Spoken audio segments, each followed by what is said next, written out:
श्रद्धे परमोपकारी दीक्षा प्रदायक आचार्य गुरुवर 108 विद्यासागर जी महामुनिराज के परम वात्सल्य मूर्ति आचार्य प्रवर 108 शमी सागर जी महामुनिराज मुनि श्री निर्लोभ सागर जी निरुपम सागर जी महाराज सिद्ध चक्र महामंडल विधान के परम पूज्य मुनि श्री 108 निर्दोष सागर जी महामुनि राज की।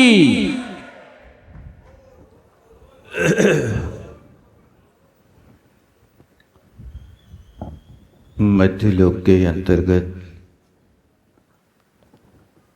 जम्बूदीप नाम एक द्वीप है। जम्बूदीप लोक के ठीक बीचों बीच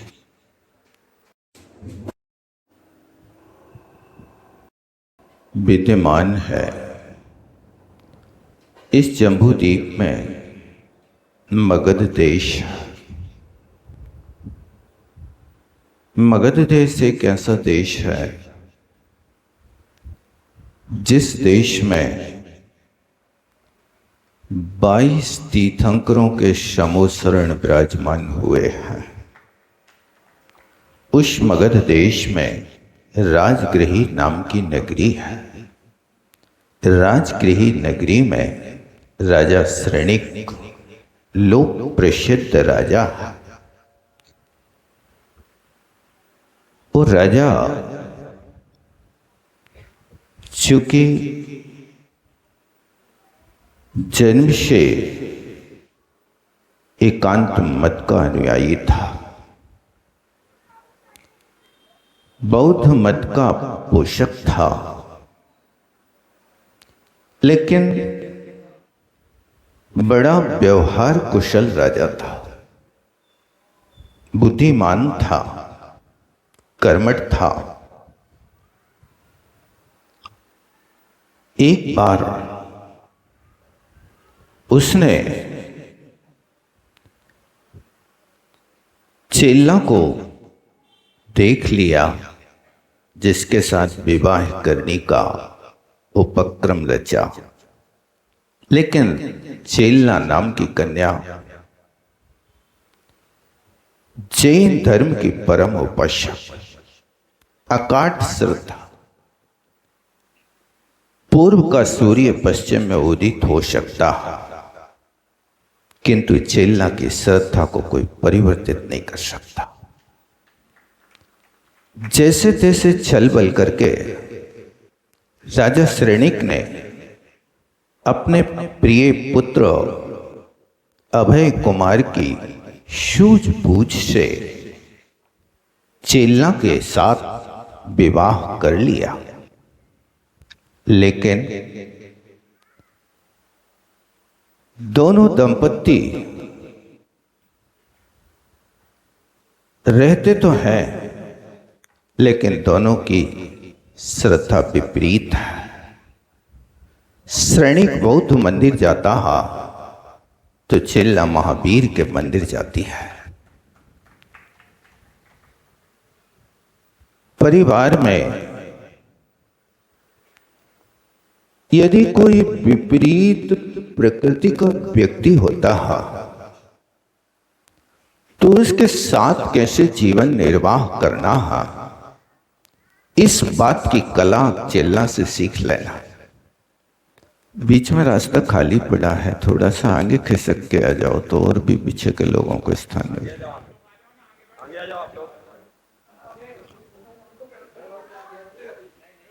चेला ने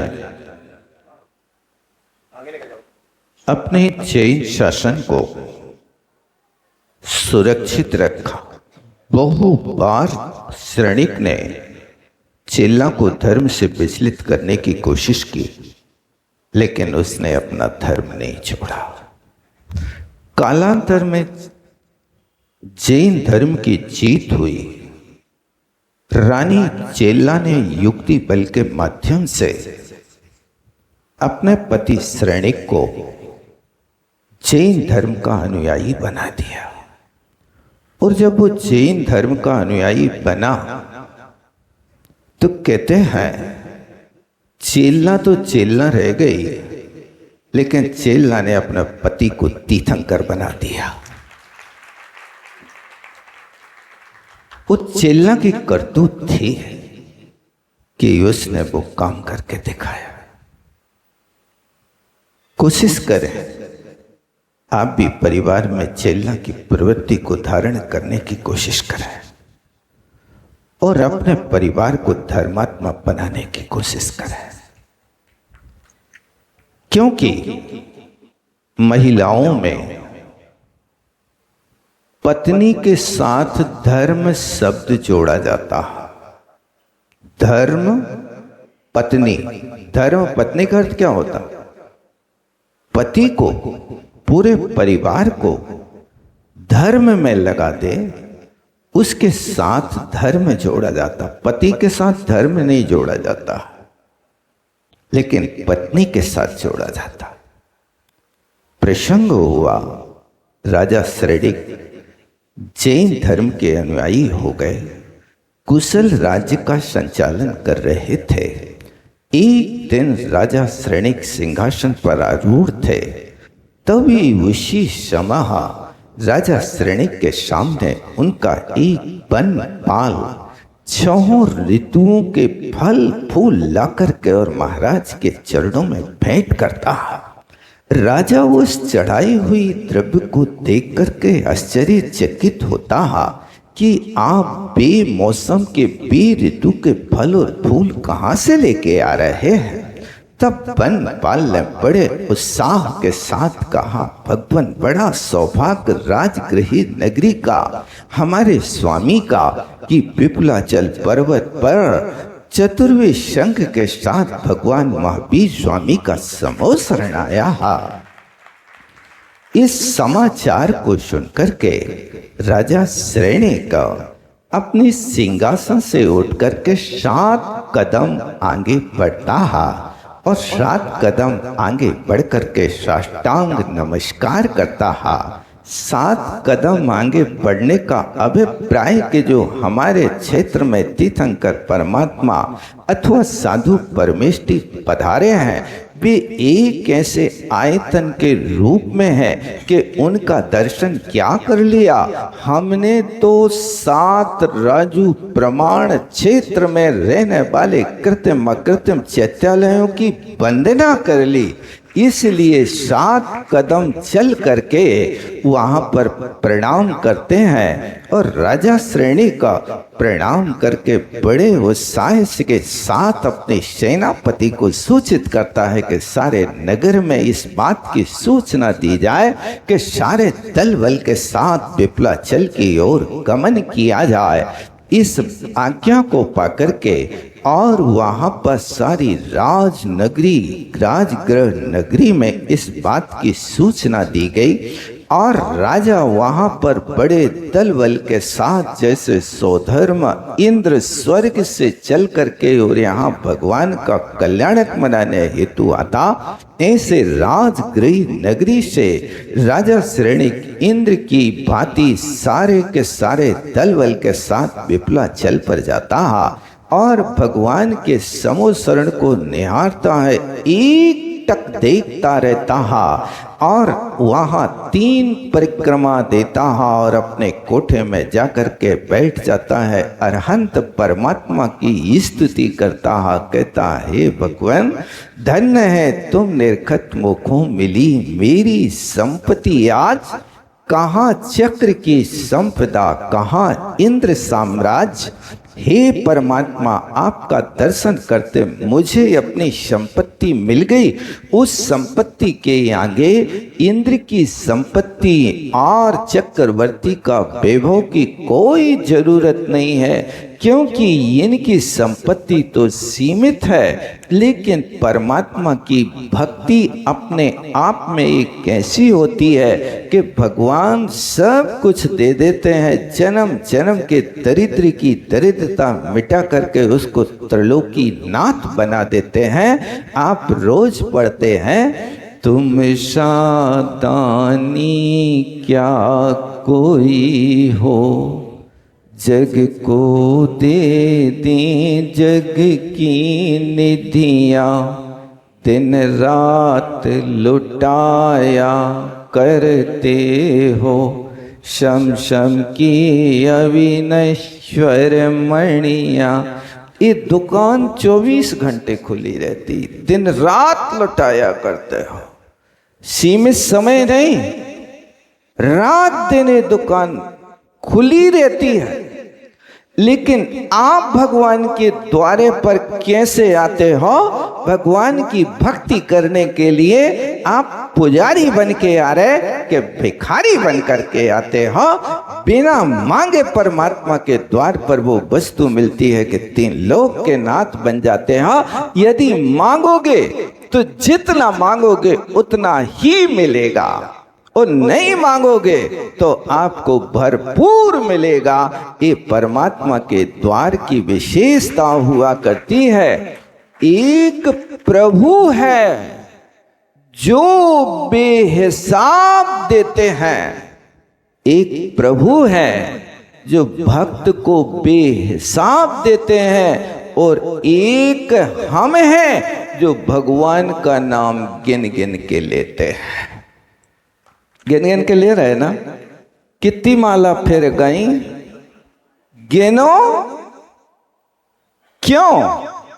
भगवान कभी गिन के नहीं देता है, भगवान तो छप्पर फाड़ के देता है। इसलिए जो कहा है कि जो भगवान की भक्ति करते हैं अच्छे दिल से, उनकी तो क्या कहा जाए।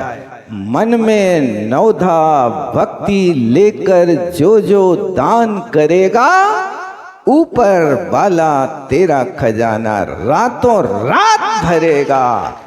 ये बेहिसाब देने वाले परमात्मा का हिसाब किताब हुआ करता है। राजा शरणेक अपने कोठे में बैठ कर के और वहाँ कई प्रश्न किए।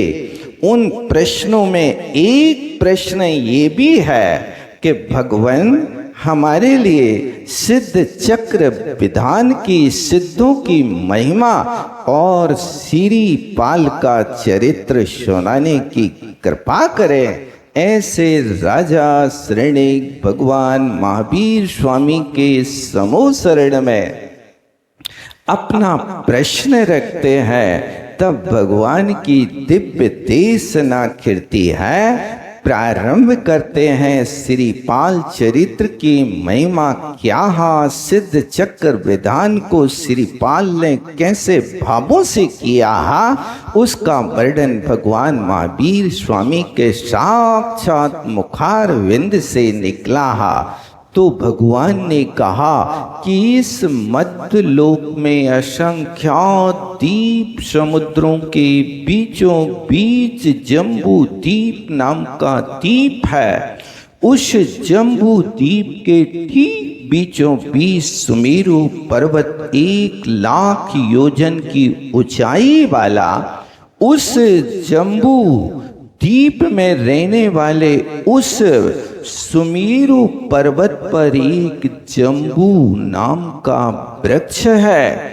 उस जम्बू वृक्ष के ऊपर पूर्व शाखा में एक अनावृत नाम का देव रहता है, जो अनावृत नाम का यक्ष 1,00,000 देवों से घिरा हुआ है। क्योंकि जम्बू द्वीप का विस्तार 1,00,000 योजन प्रमाण है, और वो जम्बू द्वीप का प्रभारी देव है। वो वहां से सारे क्षेत्रों में देवों का संचालन करता है। ऐसा वो सुमेरु पर्वत के निकट दक्षिण की ओर भरत क्षेत्र है। क्योंकि सुमेरु पर्वत ठीक बीचों बीच चारों दिशाओं में, पूर्व दिशा में पूर्व विदेह, अपर दिशा में पश्चिम दिशा में अपर विदेह, और दक्षिण दिशा में भरत क्षेत्र, उत्तर दिशा में ऐरावत क्षेत्र है। इन चारों क्षेत्रों से घिरा हुआ अनेक कुलाचलों से और नदियों से, वनों से घिरा हुआ ऐसा वो जम्बू द्वीप के दक्षिण में भरत क्षेत्र के अवंती देश में, उस अवंती देश में उज्जैनी नाम की नगरी है। उस उज्जैनी नगरी का राजा जो है, प्रजापाल नाम का राजा है। वो धर्मनिष्ठ, प्रजावत्सल, कर्मठ राजा हो या घर का मुखिया हो, उसको हमेशा धर्मनिष्ठ होना चाहिए। यदि राजा या घर का मुखिया धर्मात्मा होता है तो सारे परिवार के लोग धर्मात्मा होते हैं। यदि बुजुर्ग लोग धर्मात्मा ना हो तो परिवार के लोग धर्म का नाम नहीं लेते हैं। इसलिए घर के बड़े आदर्श ही हुआ करते हैं। इसलिए आपको ध्यान रखना कि ये चार चीजें आपके पास भी होना चाहिए। धर्मात्मा हो, धर्मात्मा हो तो आप सारे परिवार को धर्म का उपदेश दे सकते हो। यदि आप धर्मात्मा नहीं हो तो अपने परिवार को धर्म के क्षेत्र में लगा नहीं सकते हो। ये नियम है, क्योंकि आप भट्टा खाओ और बेटे को टट्टा लगाओ, बेटा भट्टा नहीं खाना, बच्चा पूछेगा क्यों नहीं खाना, तुम क्यों खाते। अभी 2-3 दिन पहले एक बच्चा आया, 3-4 साल का था। दर्शन किए, बहुत गर्मी लग रही थी उसको, सो उसने कहा पापा से कि पंखा चलाओ पापा। तो पापा ने कहा कि जहां महाराज बैठे होते वहां पंखा नहीं लगता। तो उस बच्चे ने तर्क किया, पंखा लगाया ही क्यों तुमने यहां, क्यों लगाया। 4-5 साल का बच्चा होगा। उसने पापा के प्रश्न का तत्काल काट करके कहा, लगाया क्यों, जब महाराज नहीं चलाते, इस कमरे में श्रावकों को नहीं चलता, तो फिर क्यों लगाया। बात तो सत्य है, वो प्रश्न तो वो करेगा। इसी तरह आप धर्म के लिए प्रेरणा करो और स्वयं धर्म नहीं करो तो वो भी तो तुमसे प्रश्न करेगा कि मंदिर जाने से लाभ क्या है। यदि पापों से छूटते हैं, धर्मात्मा होते हैं, तो तुम आज तक क्यों नहीं गए, तुम्हारे तो सिर के बाहर खिर गए। बताओ क्या उत्तर देंगे आप। इसलिए ये लोक नीति है। गांधी जी के पास भी एक माँ अपने बेटे को लेकर के आई, इसका गुड़ छोड़ा दो। गांधी जी ने कहा 8 दिन बाद। अब 8 दिन बाद ले गए और गांधी जी ने उस बच्चे को उपदेश दिया, बेटा गुड़ छोड़ दो। हाँ बापूजी, गुड़ का त्याग। तो वो माँ कहती कि ये शब्द उसी दिन क्यों नहीं बोले, 8 दिन क्यों लटकाया तुमने। उनने कहा कि मैं 8 दिन पहले गुड़ खाता था। मैं जो काम करूं और वो दूसरों के लिए त्याग कराऊं, वो शोभा नहीं देता। आप रात में खाओ और आप अपने बेटे के लिए कहो कि रात में मत खाना, वो तुम्हारी बात कभी नहीं सुनेगा। इसलिए बात वही कहो जो तुम आचरण में ला रहे हो। यदि तुम आचरण में नहीं ला रहे तो उपदेश देने के अधिकारी नहीं हो। इसलिए प्रजापाल राजा धर्मनिष्ठ था, प्रजावत्सल था। प्रजावत्सल या परिवार वत्सल, यानी परिवार में प्रेम हो तो सबके साथ एक जैसा प्रेम होना चाहिए।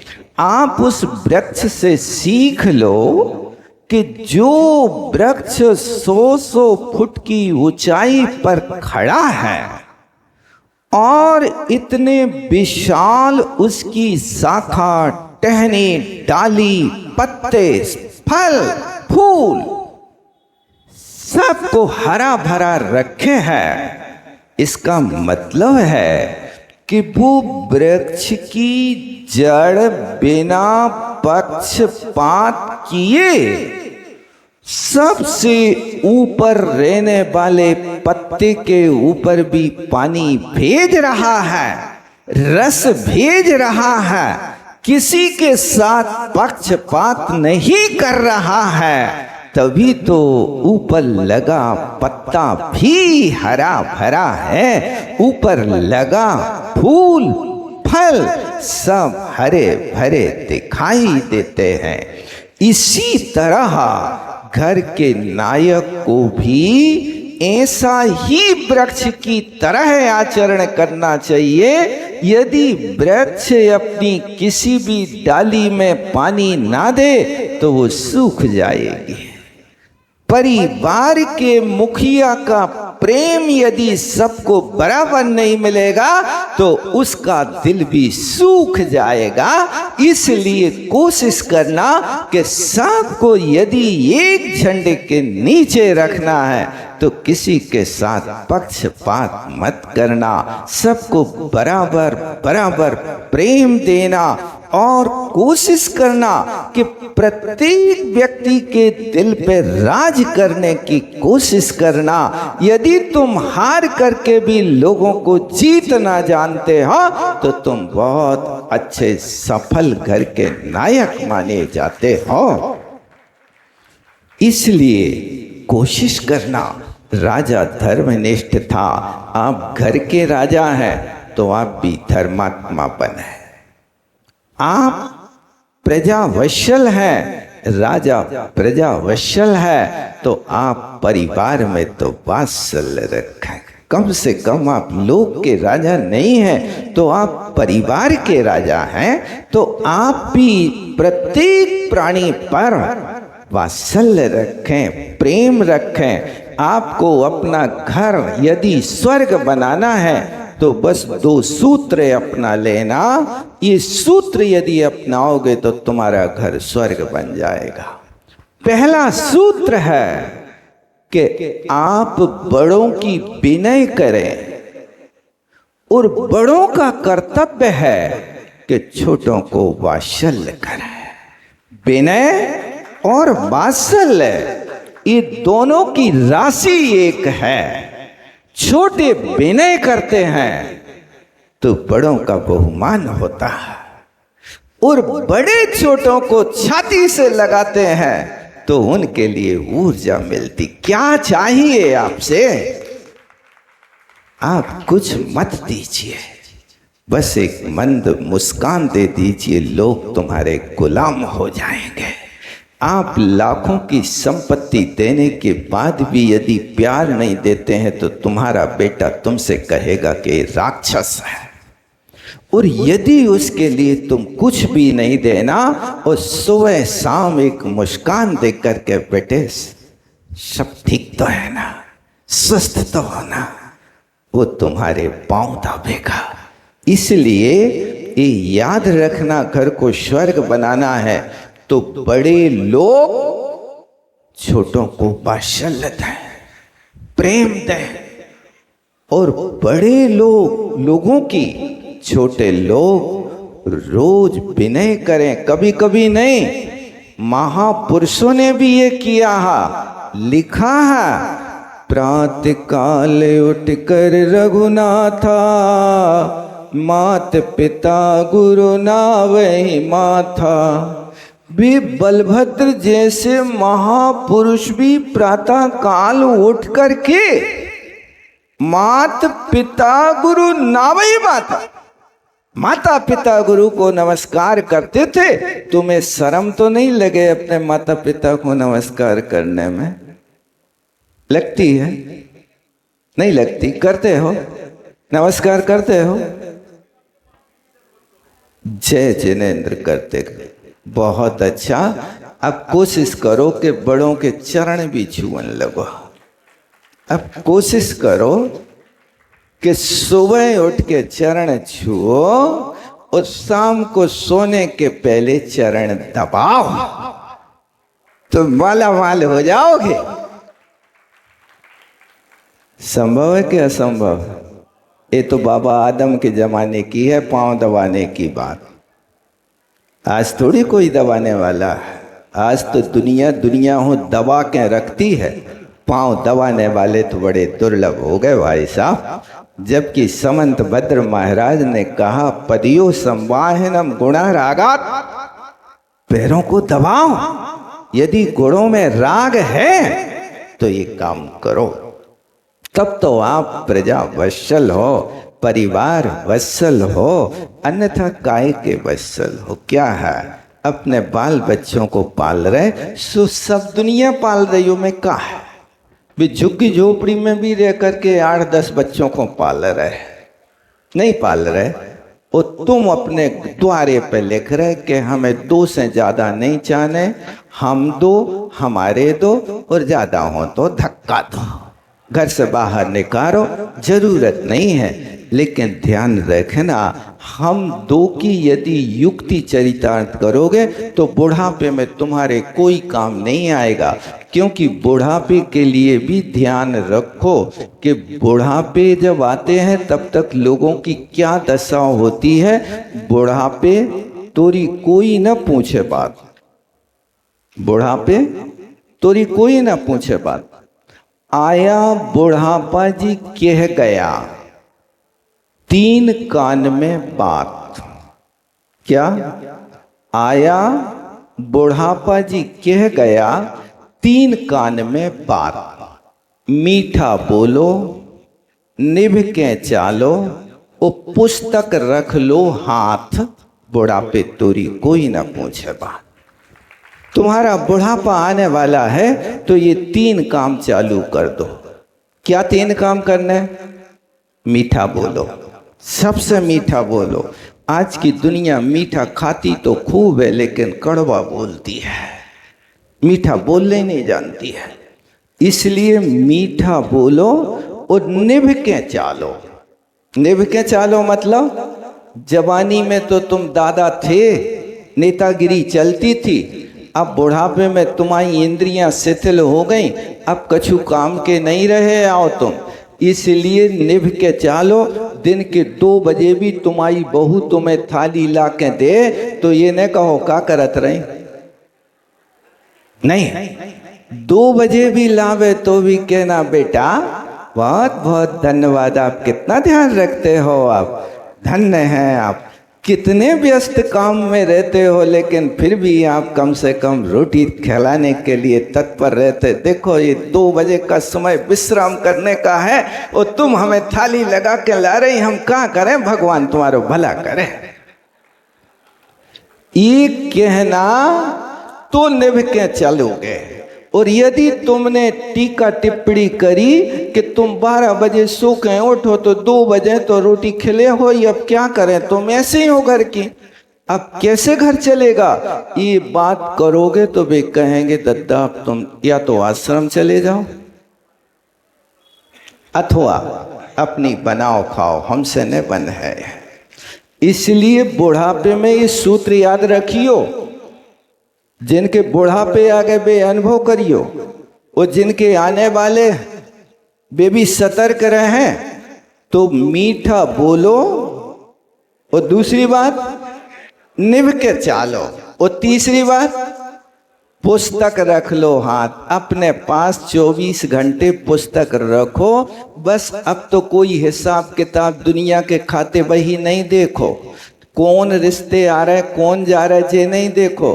बस पुस्तक से प्रेम रखो। आराध्य सूत्र तुम सोते सोते भी पढ़ो तो सपने में आएगा। ऐसी चीज हमेशा पढ़ते रहो, तुम्हारा मन भी लगेगा। इसलिए ये 3 काम आप जरूर करना। और जब चौथी बात आती है, बिल्कुल अवस्था बिगड़ जाती है, तो बुढ़ापे में और ऐसी दशा होती। आया बुढ़ापा जी कह गया 4 कान में बात। कान 4 नहीं, कान में 4 बातें कही बुढ़ापे ने। क्या बुढ़ापे ने कान में 4 बातें। कौन कौन सी 4 बातें कही? सुनो बेटा, रूप उमरिया ले गई, रूप उमरिया ले गई, और बहुएं ले गई पूत। अब इन्हें बजाओ ताली, ध्यान से याद कर लो, अनुभव कर लें, करना है। क्या कह रहे? आया बुढ़ापा जी कह गया 4 कान में बात। रूप उमरिया ले गई, बहुएं ले गई पूत, और बेटी जमाई ले गए, रह गए ऊद के ऊद। अब का बचो तुम्हारे पास, बताओ। जब रूप था, जवानी थी, तब जवानी में बिल्कुल अंगूर की तरह पुठियाने पुष्ट पुष्ट लगते थे। होता है ऐसा कि नहीं? बिल्कुल अंगूर की तरह रस भरे थे।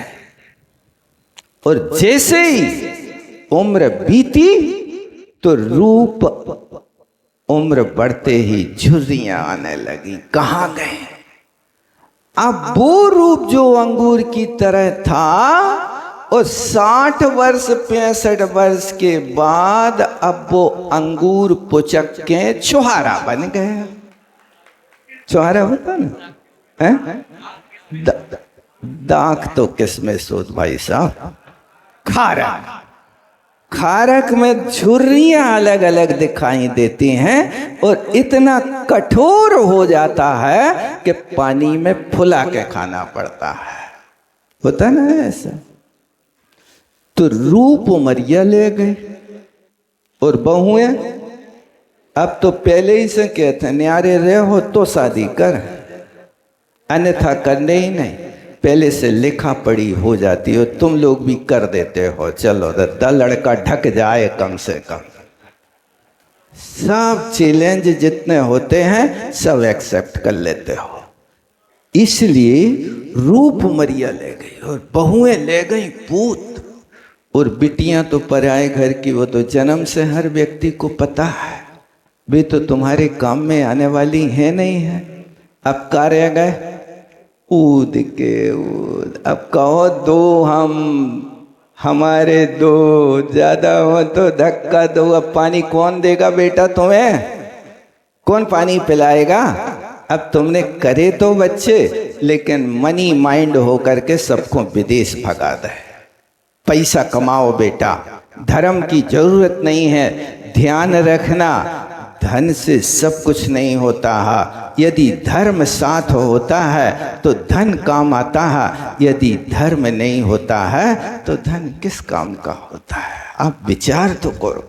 धन से आप शिक्षक खरीद सकते हो, बुद्धि नहीं खरीद सकते। धन से शिक्षक खरीद सकते हो, धर्म नहीं खरीद सकते, बुद्धि नहीं खरीद सकते। बुद्धि कहाँ से मिलेगी? पुण्य से मिलेगी, धर्म से मिलेगी। इसलिए धर्म करने की कोशिश करो, और कोई दूसरे काम नहीं करो। धन से आप सुविधा खरीद सकते हो, शांति नहीं खरीद सकते हो। धनवानो बताओ कितने शांत हो? बड़े बड़े करोड़पति आकर के माथा रगड़ते, महाराज शांति दे दो। सब कुछ है, हमारे घर में भोग भूमि है, रखे रहो भोग भूमि। शांति नहीं आई एक पल के। कहां गई शांति? शांति ये बाजार में मिलने वाली वस्तु नहीं है। शांति कोई ठेका में आने वाली वस्तु नहीं है। शांति धर्म से आती है। आप कितने धर्मात्मा हैं, उस धर्मात्मा की ओर दृष्टिपात करो। और ये धर्म प्रदर्शन की वस्तु नहीं है, धर्म धारण करने की वस्तु है। इसलिए कोशिश करो कि आप जितने धर्म की ओर दृष्टि करें उतने ऊंचे उठेंगे। इसलिए धर्म की आवश्यकता यहां पड़ती है। और वहां पर मैं ये कह रहा था कि धर्मात्मा हो, धर्मनिष्ठ हो, कर्मठ हो और प्रजावत्सल हो, ये चारों चीजें राजा के पास हैं, तो आप समझ लेना कि ये आपके पास भी होना चाहिए। राजा प्रजापाल उस देश का एक कर्मठ राजा था, धर्मात्मा था, धर्मनिष्ठ था, और उसके पास उस उज्जैनी नगरी में 7 प्रकार की जो दल बल होता, सप्तांग होता, सब कुछ था। वश राजा प्रजापाल की सौभाग्य सुंदरी नाम की रानी थी। ये दोनों धर्म में जीवन व्यतीत करते थे। बात ऐसी हुई, कालांतर में इस राजा के 2 बेटियां हुई। बड़ी बेटी का नाम सुर सुंदरी था और छोटी बेटी का नाम मदन सुंदरी था। प्यार में लोग मदन सुंदरी के स्थान पर मैना सुंदरी कहा करते थे। योग की चीज जब बच्चे 5 वर्ष के होते हैं तब उनको शिक्षा दिलाने का अवसर होता है। अब शिक्षा का अवसर आया। सुर सुंदरी कन्या 5 वर्ष की उम्र को पार हो गई। अब राजा ने विचार किया, इस बेटी का अध्ययन कहाँ कराना चाहिए। तब मंत्री थे, उन मंत्री ने, विप्र मंत्री ने कहा कि शिव शर्मा नामक विप्र के पास सुर सुंदरी की शिक्षा कराना चाहिए। और राजा ने उनकी बात को मान लिया और शिव शर्मा नाम के ब्राह्मण के पास सुर सुंदरी को पढ़ने के लिए भेज दिया। वहाँ उसने वेद वेदांग का अध्ययन किया, यज्ञों का अध्ययन किया, 18 पुराणों का अध्ययन किया, लेकिन जैन संस्कार का एक अक्षर भी उसको सीखने नहीं मिला। और जब मदन सुंदरी 5 वर्ष की हुई तब उसके लिए भी अध्ययन के लिए स्थान खोजना है। तब मदन सुंदरी कुशाग्र बुद्धि की बाल कन्या वो कहती है, मैं तो शिव शर्मा विप्र के पास अध्ययन नहीं करूंगी, मैं तो दिगंबर संतों के निकट रहने वाली आरिका माताओं के पास अध्ययन करूंगी। इसलिए उसकी इच्छा अनुसार राजा प्रजापाल ने यम धर्म मुनि महाराज के संग में रहने वाली आरिकाओं के निकट इनको अध्ययन करने के लिए भेज दिया। ये ध्यान रखना, इसने भी अध्ययन किया, लेकिन यहाँ जैन सिद्धांत के अध्ययन के साथ में चौमुखी ज्ञान कराया गया। अकेला ज्ञान, शब्द ज्ञान काम में नहीं आता भैया। ज्ञान के साथ में यदि सेवा भाव हो, परोपकार की भावना हो, दयामयी हृदय हो, तो वो ज्ञान काम का होता है। सुर सुंदरी ने शब्द ज्ञान सीखा, लेकिन उसके लिए शब्द ज्ञान के अलावा सेवा का, परोपकार का, भैयावृत्ति का, करुणा का कोई पाठ नहीं पढ़ाया गया। जिसके पास ये चौमुखी विद्या नहीं होती है वो व्यक्ति धर्म से शुष्क होता है। इसलिए ध्यान रखना, अकेला ज्ञान काम में नहीं आता। जो अनुभव से युक्त ज्ञान होता है वो ज्ञान काम में आता है। आप भी अपने बच्चों को यदि संस्कारित करना चाहते हैं, योग्य बनाना चाहते हैं, तो जहाँ पर ये चौमुखी शिक्षा दी जाए, परोपकार, करुणा, दया और शब्द ज्ञान, सेवा, इन चारों चीजों का जहाँ पर संगठन होता है उस स्थान पर आप अपने बच्चों को अध्ययन कराना। आज की पद्धति अध्ययन की बदल गई है। आज फैशन तो हो रहा है, उस फैशन के साथ अध्ययन करते हुए लोग व्यसन में पड़ रहे हैं। क्या करें, वर्तमान की इतनी विषम परिस्थिति हो रही कि लड़के व्यसन में, लड़कियां फैशन में और माता पिता टेंशन में जिंदगी जी रहे हैं। एक कलिकाल की शिक्षा का प्रभाव है। आप पढ़ा करके कहाँ निश्चिंत हो रहे हो? आपके बच्चे घर से बाहर निकलते हैं, सिगरेट और दारू शराब आज एक फैशन बनता जा रहा है। और आप कोई हिसाब किताब नहीं रखते हैं, बेटा हम इतना पैसा भेजते हैं, तुम क्या करते हो? और पकड़ा दिया एटीएम का कारण, जितना चाहिए ले लो और तुम जिंदगी भर करो। तुमने ध्यान नहीं दिया। आप ध्यान रखना, अपने कर्तव्य को यदि आप भूल गए तो अपनी संतान को आप संत नहीं शैतान बनाओगे, डॉक्टर नहीं डाकू बनाओगे। आप क्या बनाने का प्रयास कर रहे हो? कौन से स्कूल में भेज रहे हो? क्या शिक्षा दी जा रही है? आपकी कन्याओं का भविष्य देखने के लिए आचार्य भगवत ने पूरे इस क्षेत्र में 5-5 प्रतिभा स्थली दी है, जहां पर चहुमुखी ज्ञान कराया जाता है। क्या आप उसमें अपने बच्चों को पढ़ा करके संस्कार दे रहे हैं? और ध्यान रखना, वहां से बच्चे पढ़ करके आते हैं, वहां 2 महीना भले ही आलू ना खाएं, लेकिन यहाँ घर आते ही बच्ची माँ बाप 2 महीना के आलू त्याग की पूरी पूर्ति करा देते। ले बेटा खा ले तू खूब आलू बंडा। वहां नहीं मिले ना तुझे, अब वो संस्कार तुम्हारे जिंदा रहेंगे कि खत्म होंगे? क्या होगा बताओ? ऐसी यदि प्रवृत्ति रहेगी तो आप अपनी संस्कृति को जीवित नहीं रख पाओगे।